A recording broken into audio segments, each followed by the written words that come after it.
It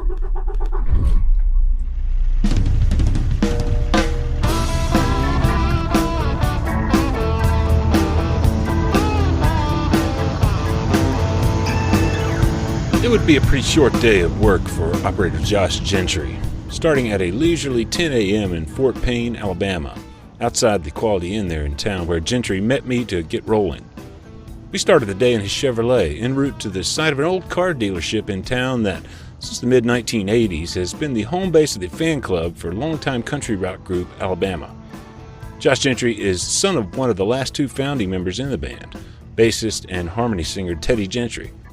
Josh, after years pursuing music himself, then hauling grain around his home region, some of those years an owner-operator, well, Josh Gentry today serves as hauler of Alabama's touring operation, moved in a single truck and 48-foot Great Dane show trailer, emblazoned with the band's insignia and the Roll On 2 North American Tour logo. That truck, which we'll hear about today, rekindled an old partnership between the Alabama group and Kenworth, dormant after an official farewell tour in the early part of this century. As you'll hear in the podcast today, featuring a small part of my talk with Gentry and others involved in the tour, Kenworth's relationship with the band tracks back to the 1980s, when the tour operation was as many as 4 trucks and trailers.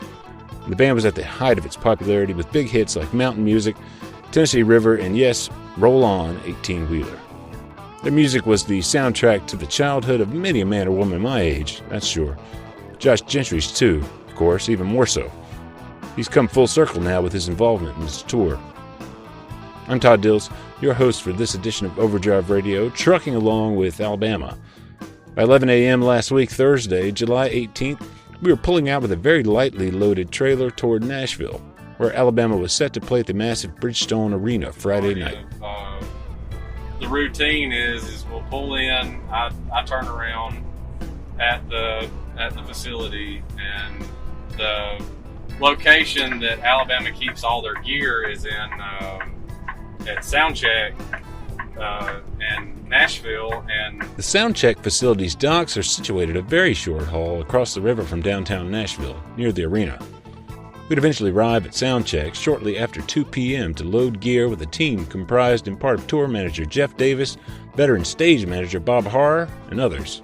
I'll back in, and they will load all their gear up but help roll cases in and make sure everything is secured and not going to roll anywhere. And that process is a quite short one, all things considered.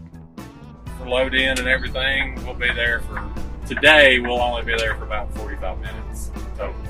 Actively loading, anyway. By 4:30, Josh was off to the races with the rest of the crew to stage the truck at the dock overnight for unload the next morning in the bowels of 20,000-seat capacity Bridgestone Arena. And Gentry's day was done. Along the way, he gave me a window on his life in trucking and in music and his family's living legacy. And back to the beginning of the day, just as we merged onto I-59 toward Chattanooga from Fort Payne that morning, a first for Gentry, he said. Right as I was getting ready to turn on the audio recorder for the long talk along the way, a voice came over the radio, invoking the Alabama classic, Roll On. Gentry called tour manager Jeff Davis to mark the moment. We're on the road. I just wanted to tell you firsthand that it's an actual first. It has never happened before since I've been doing this. I just had someone holler on the radio, Roll On, Alabama. Yes, exactly. If we would have recorded it, it could have went back on the record. It wasn't yet the first bit of attention the rap truck and trailer have gotten, though, on trips that have taken Gentry as far as, most recently, North Dakota and into Manitoba and elsewhere in Canada. I've had people, holler at me and say, that's the coolest thing I ever seen. Alabama's truck still rolling down the road. And get talking to them and stuff, pulling in, leaving a truck stop or something. But other than that, it's kind of quiet. On the other side of a break, we'll dive into Gentry's trucking history, the dovetailing interests of his life to date, all coming together now in live entertainment hauling with the family business. So keep tuned. We gotta get there. Every season is diesel season, so power up yours with Howes. Poor quality fuel can wreak havoc on your engine even in the warmer months. Protect your diesel with Howes diesel additives and lubricants. 100% alcohol-free and made with the highest quality ingredients, House products will keep your diesel vehicles and equipment running strong all year long. Visit houseproducts.com to find out which product you need today to keep your engine running like new tomorrow. House. Tested, trusted, guaranteed. That's HOWES. houseproducts.com. Here's Gentry detailing the Kenworth T680 that is a big part of the truck company's sponsorship of Alabama's Roll On 2 North American Tour. It's a 2021 T680. Has a pack car in it. That's got 59,000 miles on it. It's still pretty much a brand new truck. Kenworth actually used this for promotional truck. I guess they used, like, this truck was actually used to take the Christmas tree to the Capitol. And it's a solid truck. I mean, it's 12-speed transmission in it. It shifts like a dream, and automatic transmission. And I've been meticulous on making sure that I look good for all the shows, and it gets bragged on and complimented. And like, even within our organization, people know that it's like Josh's OCD about keeping his truck clean. So it's representation for Alabama, but it's representation for Kenworth too. So that's the reason why I take such good care of it. We got in it last year. First part of the year was the initiation of the rekindled sponsorship with Kenworth, and the truck is taking on a facelift. I mean, we've had the truck wrapped to match the trailer now, so it started as a blue truck. It started as a blue truck, and it was legendary blue, and now the truck is it's almost like it's one with the trailer because it matches so perfectly. And the company that did the wrap in Nashville, called their name is Wrap Artist. Okay. They do a lot of entertainment wraps for buses and trailers and stuff, and they are the absolute best of the best. They've done us. They wrap the trailer, they wrap the truck. I mean, they've just, their hand on anything is just, it's untouchable. So this truck's been my baby for January of next year will be 2 years. Okay. This truck's been my baby. So in the last, I'd say probably 10 years or so, I've owned 3 that I use for mostly agriculture, pulled hopper bottom, and that's kind of my favorite what is the word? Niche. Yeah, my favorite niche of trucking, I guess you could say, and just the people that I've met through that industry or that form of industry and agriculture, and getting to meet the farmers and the good old boys that come in there with their crops, and they're just like me. I mean, like I was raised on a farm, grew up on a farm, and that's kind of my mindset of loving farming, and it's pretty cool to get to meet, people like me. So in this industry, that sense of being one with the ag haul work that's underscored much of Gentry's career in trucking, and those relatively recent years owning trucks, certainly of a piece with Alabama as a band itself, according to Karen Ann Potts, part of the Alabama Fan Club operation in Fort Payne, handling all the shipping and receiving in and out of the headquarters there. Here's how she put it when asked what accounts for the group's longevity. The number one thing that has kept them, I believe with all my heart, grounded is they've never left the farm. Okay. Yeah. They're on the farms they were born on. Right. And it's hard to get a really big head when you get off the bus here and you go to the farm and you got cow hockey to get out of the barn. Right. Or chicken stuff or whatever. Isn't it, Josh? Oh, yeah. The tour hauling Gentry's doing now, paired with his own work on the self-same farm of his father, where Josh also grew up, well, that tour hauling work couldn't be more different than the run till you stop grain hauling that's been his past bread and butter. At once, there are some similarities too, as he notes in what follows. You get to meet like all of the drivers that, I mean, I've made friends just about every bus driver that Alabama's ever used in the last probably 2-3 years, maybe even longer.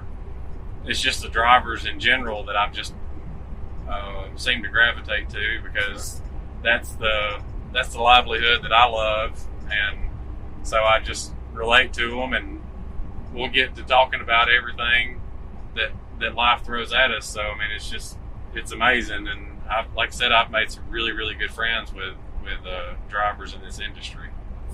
There is you told me part of a story that kind of stretches back to your childhood. It also kind of dovetails with Alabama's relationship with Kenworth back in the 80s.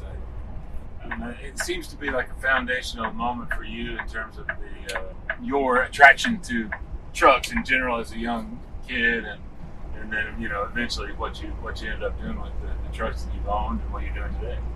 The history of Kenworth in Alabama, it started back in '88. Was the first year that I think they pretty much went public. Kenworth went public with Alabama, and Alabama went public with Kenworth. And the first year that Alabama had to deal with Kenworth was in '88, and that's when they played, the first year they played at the Mid-American Trucking Show. And I remember, because I've loved trucks since I was old enough to know what they were. Dad came and picked me up, checked me out of school one day, and we had, for some reason, I was mad at him or something, I can't remember, but anyway, he was like, I want you to go with me on this trip. So I was like, okay, fine, whatever. And 8 years old, it probably didn't take much to be mad about something, but went home and got a bag packed and went to, got on the bus and headed to Louisville. And we got up to Louisville, got to the hotel, and I was sitting there looking out the window. And Dad asked me, he says, do you want to know why I brought you here? And I just kind of shrugged my shoulders. He's like, well, we're playing at a truck show. My attitude changed like that. And I remember he bent over backwards to get me over to the truck show so I could look at trucks that afternoon, and from there on my love for Kenworth just escalated, because they were the ones that, I mean, it's a family deal. Kenworth is the one that jumped up and said, hey, we want to help you, and we want to do this for you. And in turn, I mean, like, they got to play a concert for guys that drive them each and every single day, every week, and multiple miles a year, and it's just, to me, it's like that just speaks volumes on so many levels, because usually, like, the rule of thumb and the saying is look at the ones that help you when you need help, as opposed to the ones that kind of distance themselves from you. And Kenworth was the one that jumped up and said, hey, we want to do this for you guys. And it wasn't just we'll do this now. It was, they did it for 16 years. Alabama continued to play at Mid-American Trucking Show. Mid-American Trucking Show, they continued to play there all the way up till, I want to say the last year they played there was 2002. And the Kenworth deal, because of the farewell, Alabama did the farewell tour in 03 and 04, and they came off the road in 04, and then that kind of liquidated the contract between Alabama and Kenworth. And then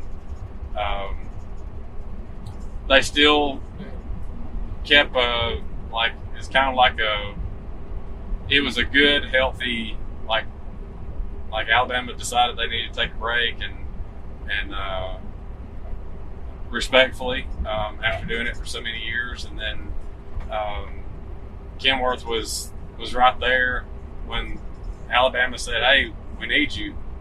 And so it's just kind of like, realistically, I mean, I've told people this, and the way that I've described the Kenworth-Alabama relationship is kind of like a brotherhood. They have each other's backs, and Kenworth is just, to me, I mean, like the title and the slogan for Kenworth is the world's best, and it's not just the trucks; it's the people that make it that make that title so much more true than anything. But my love and appreciation, because I mean, like I said, I mean, I grew up going to the Alabama shows and going to concerts and stuff, and seeing these 4 and 5, Kenworth trucks tied to Alabama trailers. And I told the story a while back of, like, I used to butter Dad up to go on the road with him just so I could ride in the trucks. A long time ago, a lady at Kenworth, her name was Wendy Levitt, the sweetest woman you ever meet, took me up, and I don't even remember what year it was. I want to say it was 94-ish, 93, 94. Might have been 90, 91. I can't remember 100%. But they had a W9, or it was a W900, and it was the 007 version that they first came out with. And I remember Wendy picked me up, put me in the truck, and I was just gaga goo-gooing over it. And Wendy was standing there on the step while I was sitting in the seat, and I leaned over and I said, "Dad, this is the truck I want." Daddy goes, "What are you going to do with the truck?" I said, "You ain't old enough to drive one." And she just leans over and she says, "Baby, when you get old enough," she said, "you come see me." She said, "I'll get you any truck you want." And I tried contacting her probably 5 years ago, 5-6 years ago, and come to find out she doesn't work for Kenworth anymore. So 2021 Kenworth T680 is no doubt not a 007 W900, which Kenworth started producing after a W900B appeared in one of the James Bond movies in the late 1980s. Yet the truck manufacturers come through with a fashion on its promise to Gentry back in those days, rekindling its relationship with the band to market the equipment on runs all across the nation, the rig on the Roll On 2 North American tour. The big show on Friday night opened with a Kenworth video, a tribute to truck drivers.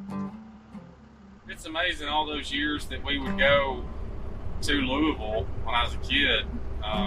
We'd go to the show an hour before the show even started, and they would come get us, and they would, like, Kenworth, like, reps would come get us, and they would walk us back to the Kenworth booth, and pretty much what all they were doing was taking us back and letting me kind of drool all over all the trucks and climb on them and get in them, and like the memories that I've made from those experiences will never ever leave.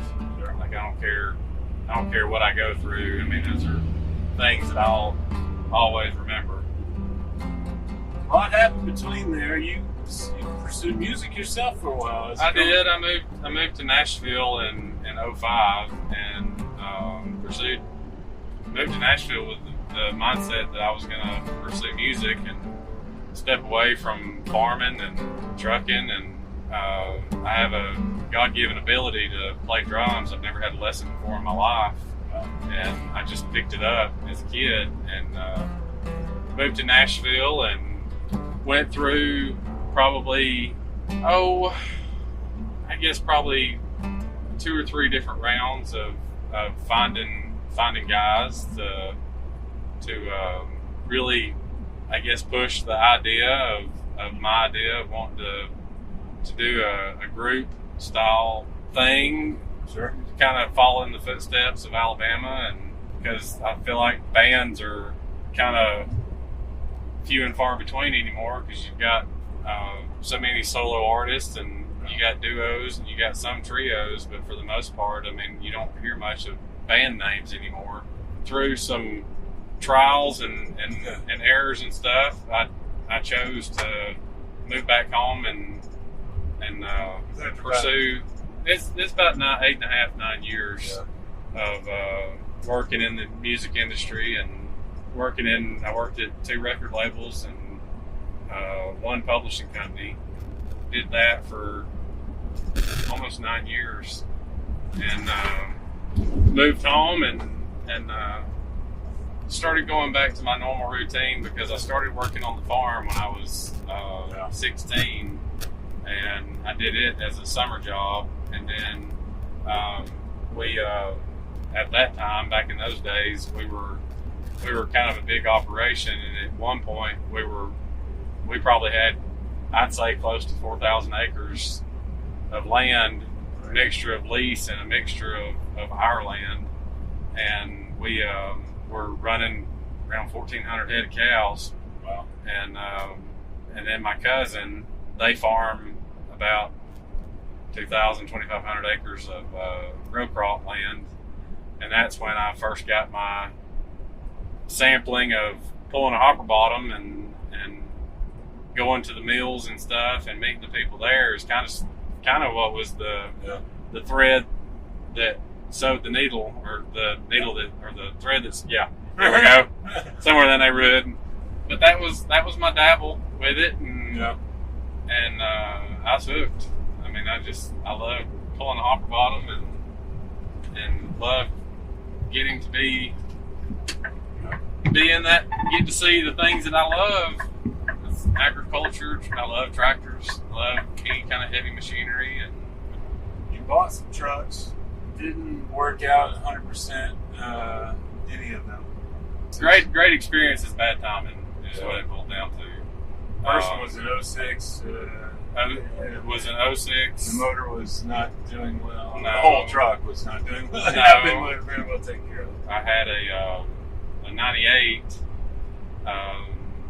that was just a beast of a truck, and we just through the, like I said, great experiences, just really, really bad timing. I'm a firm believer that things happen for a reason, and again, I kind of circle back to, if those opportunities and things had worked out, then I wouldn't have had the opportunity to do what I'm doing. I think the Lord has every single bit of our path in mind. If and I think that our plans that we have are not as great as His, and that's the reason why it's like when I get to thinking about it, I'm like, you know what?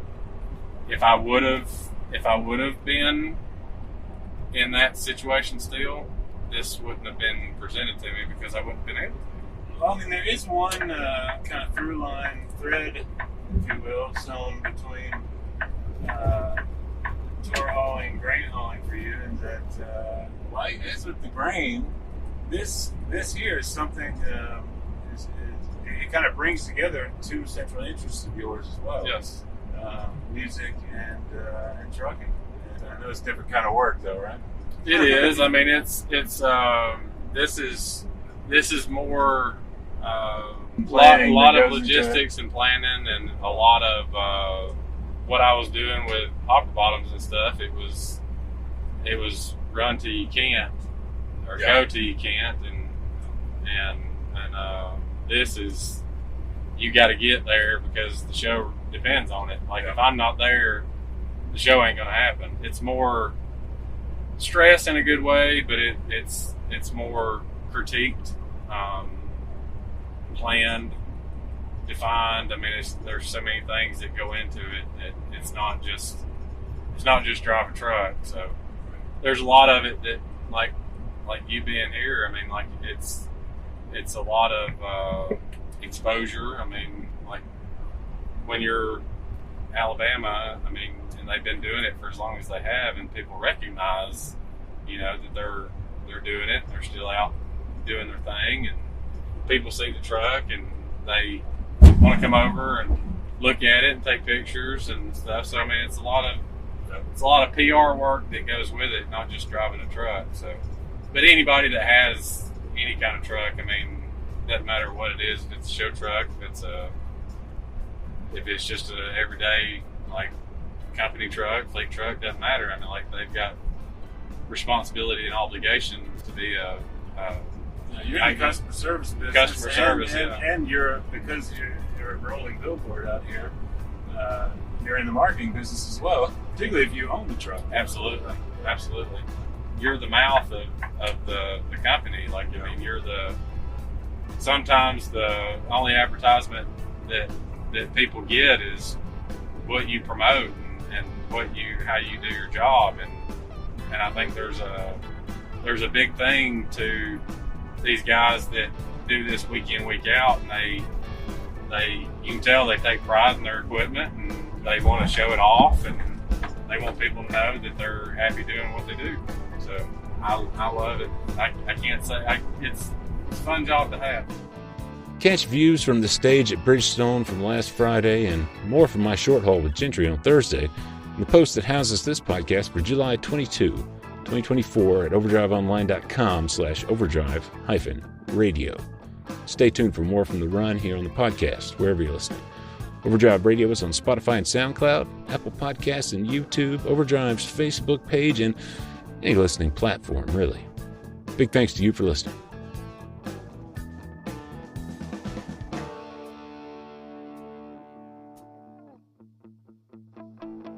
Overdrive Radio is a production of Overdrive, the voice of the American trucker.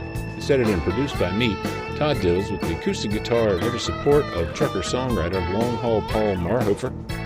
The theme is Legend of the Snake Man by Marhofer, featuring the guitar work of Travis, the Snake Man himself, Whammick, Terry Two Socks Richardson on bass, keys by Tishomingo Jim Whitehead, and on drums, Andrew Marshall.